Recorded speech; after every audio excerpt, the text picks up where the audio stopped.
este un liceu stabil, unde avem profesori foarte buni cu care putem promova bacalaureatul cu note foarte mari. Suntem o generație destul de dificilă, destul de greu de controlat.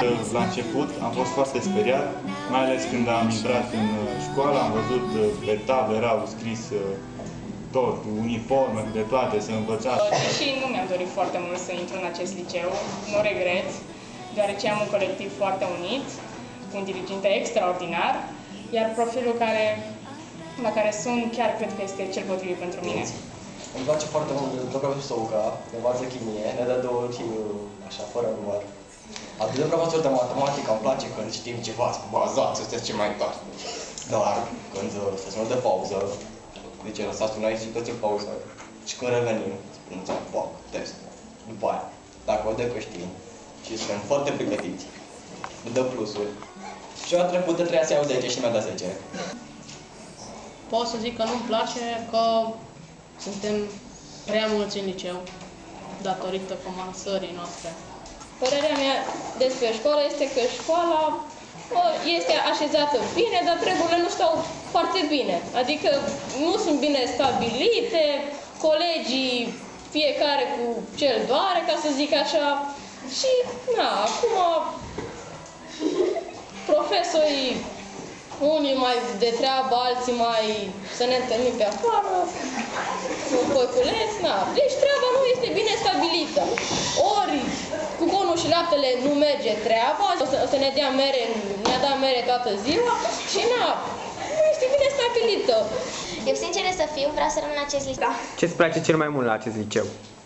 Că învățăm chimie cu domnul Săuca.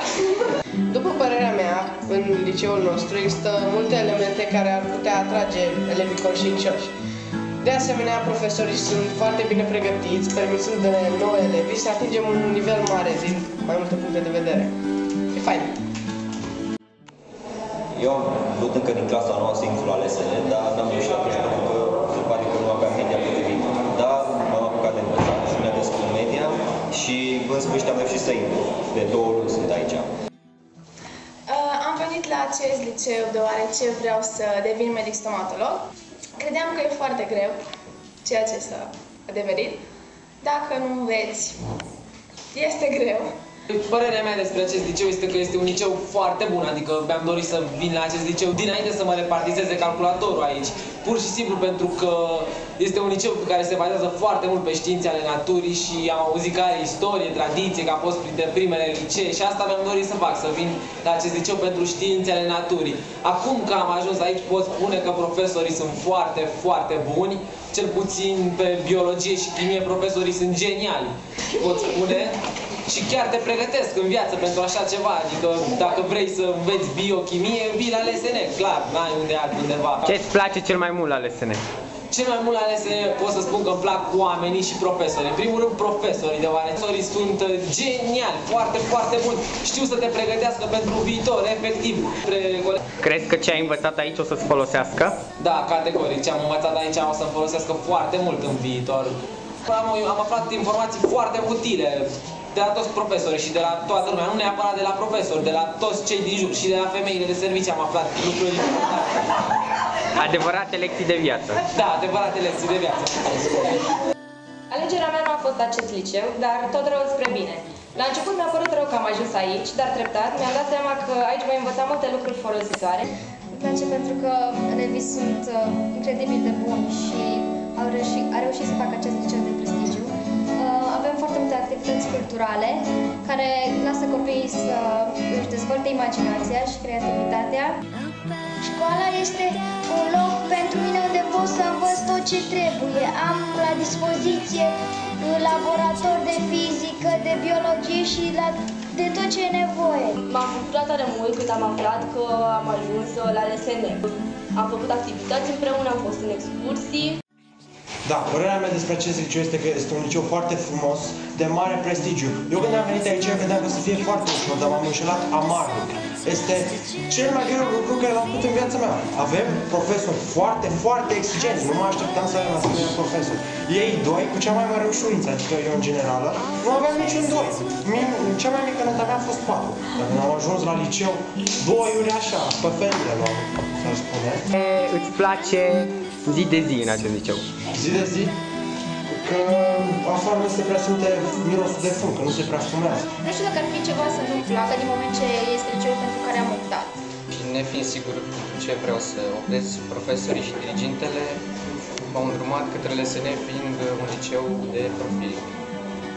Știam că LSN-ul este un liceu foarte bun de la sora mea, este un liceu care se respectă, are profesori foarte buni, pentru că și ea a fost aici, a fost mai întâi la Constantin Brâncoveanu, dar când s-a unit nu a ales să se mute pentru că i-a plăcut foarte mult. Îmi place foarte mult școala în care învăț, chiar dacă este o școală, un liceu nou format, spiritul de LSN a rămas, atmosfera este foarte plăcută aici și mă bucur în fiecare zi când vin. Da, colegii din Racoviță îmi place că am găsit un colectiv destul de plăcut. În sensul că ne înțelege bine cu toții, suntem ca să uită. Am înțeles puțin. Și nu îmi place faptul că suntem prea închiși și suntem ținuți în placăt. Crezi că profesorii îmbină utilul cu plăcutul la ore? Da, majoritatea da. Sunt și excepții, pentru că este un liceu foarte bun și mi-a plăcut foarte mult aici. Acest liceu a fost prima mea alegere. Se potrivește foarte mult cu ceea ce îmi doresc eu. Vreau să devin un medic de succes.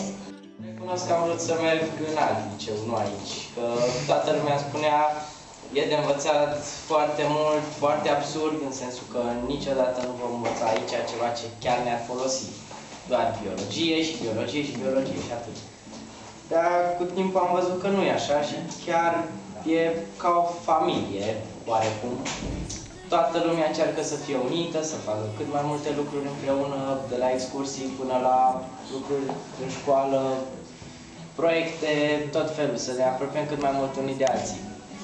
E bine aici, pot să spun, spre deosebire de alte licee, dar sunt, într-adevăr, lucruri pe care vreau să le schimb. Uniforma, anumiți profesori.